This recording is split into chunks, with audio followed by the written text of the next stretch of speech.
রাধে রাধে বন্ধুরা, এই দেখো অডিশন দিতে চলে গিয়েছিলাম। আর এখানে দিদি নাম্বার 1 গানটা হচ্ছে, শুনতেই পারছো। আর এখানে দেখবে একটা পাতলা মতো দাদা দাঁড়িয়েছিল, নিয়ে আর কি অডিশন নিয়েছিল। যদিও অডিশনের যে কী কোশ্চেন করেছিল সেটা দেখাতে পারিনি, কেননা কোশ্চেনে শোনার তালে ছিলাম, ভিডিওটা চালু করতে মনেই ছিল না। তো চলো, যেটুকুতেই দেখাতে পেরেছি সেটুকুই দেখো। হাসানোর পরে আর কি ভিডিও আর কি অডিশন হয়েছিল, কোশ্চেন করেছিল, তার মধ্যে কিছু সিলেক্ট হয়েছে। তো যারা সিলেক্ট হয়েছে তাদের নাকি আবার হবে। তো চলো পাশে দেখো, দেখতে পাবো।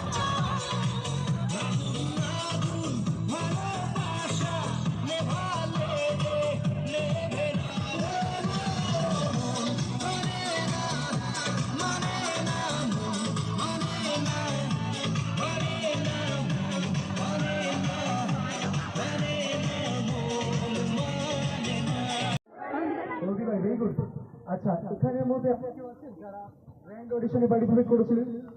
না। আছেন? Very good. কোথায় ম্যাম? আচ্ছা, অলরেডি উইনার। তাহলে দেখুন, এখানে তো একজন অলরেডি উইনার দাঁড়িয়ে আছেন। তো এক্সপিরিয়েন্স কেমন ম্যাম?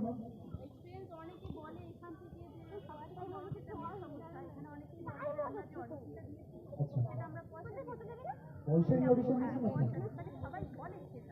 আমি এখানে মানে উইনার হয়ে আসার পরেও এটাই বলতে পেরেছি আমি মানে পয়সা দিয়ে অডিশন দিয়ে তারপরে আমি আপনাদের সবাই ভুল ধারণা আমি দূর করে দিচ্ছি। আমাদের চ্যানেল কিন্তু কোনো অডিশনের জন্য, কোনো প্রোগ্রামের জন্য 1 টাকা চার্জ করে না। যদি কোনো থার্ড পার্টি অর্গানাইজেশন যদি আপনাদেরকে এসে কোনো এক্সট্রা চার্জ করে বা পয়সা চার্জ করে, তারা তাদের নামে আপনারা থানায় অবশ্যই ঠিক করবেন, কারণ আমাদের চ্যানেল কোনোদিন কোনো প্রোগ্রামের জন্য কোনো টাকা চার্জ করে না। এটা সবাই জানা উচিত, জানা থাকলে ভালো হবে। ওকে, আজকে দিদি নাম্বার 1 আর রন্ধনে বন্ধন, ঠিক আছে? অন্য কিছু না, জাস্ট দিদি নাম্বার 1 এবং রন্ধনে বন্ধন, যেটা আগে রান্নাঘর হিসেবে আমরা চিনতাম, রন্ধনে বন্ধনে বলা হচ্ছে। এই দুটি 3 টাইপের অডিশন হয়। একটি হচ্ছে গ্র্যান্ড অডিশন। ছোটরা রেডি আছিস সারানোর জন্য? আছিস তোরা রেডি? চল হারিয়ে দে, ঠিক আছে? বলতে হারিয়ে দে। কেমন আছিস তোরা?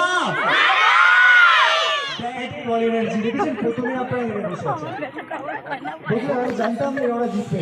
ওরা যদি 5 জন থাকতো তাও আপনারা হারিয়ে দিত। এটুকু জল ফেলবো না।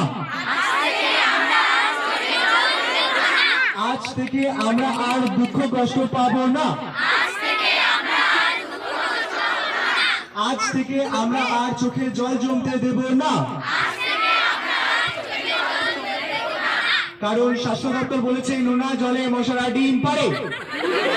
তো বন্ধুরা, এটা হচ্ছে মঙ্গলবারের ভিডিও ছিল অডিশনের, আর আজকে হলো শুক্রবার। আমি শুক্রবার এই ভিডিওটা আর কি করছি। আমি জানতাম না যে অডিশন এভাবে হয়। আমি জানি আগে কাগজপত্র জমা দেওয়ার পর তারপরে সিলেক্ট করে ওরা, সিলেক্ট করার পরে ডেকে তারপরে আর কি মানে যা কোশ্চেন করে ওরা করে। এভাবে যে গোল করে দাঁড়িয়ে এমনি খেলার ছলে যে অডিশন হয় সেটা আমি জানতাম না। তো এটা প্রথম দেখলাম।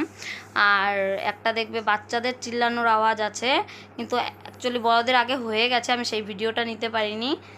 কেননা মাঝে মাঝে আমার দেখেছই যে বাচ্চাটা ছিল, ছোট বাচ্চার ছেলেটা, ও আমার ঝামেলা করছিল, যার জন্য আমি নিতে পারিনি ওই ক্লিপটা।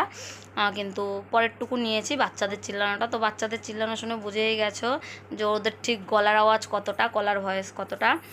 তো পুরো অডিশনের ভিডিওটা যদি তোমাদের ভালো লেগে থাকে তাহলে অবশ্যই লাইক কমেন্ট শেয়ার করবে আর চ্যানেলটিকে সাবস্ক্রাইব করবে। আর কোথায় কোথায় অডিশন এভাবে হয় তারা অবশ্যই কমেন্টে লিখে জানাবে। আর একটা বউকে ওখানে দেখতে পেয়েছো, উইনার হয়ে এসেছিলো। ঠিক কথাগুলো শোনা যাচ্ছিলো না, কিন্তু যতটুকু শোনা যাচ্ছিলো ততটুকুতেই তোমরা শুনবে যে উনি উইনার হয়ে এসেছিলো। ওনাকে অনেক কথা শুনতে হয়েছে, উনি নাকি টাকা দিয়ে দিদি নাম্বার 1-এর অডিশন দিয়েছে। কিন্তু দিদি নাম্বার 1-এর মানে যখন কিনা অ্যাডটা করে, রচনা দিয়েও বলে, এমনকি ওরা যারা এসছিল অডিশন নিতে, 3টে ছেলে, ওরাও বলছিল যে অডিশন দিতে কোনো টাকা পয়সার প্রয়োজন হয় না।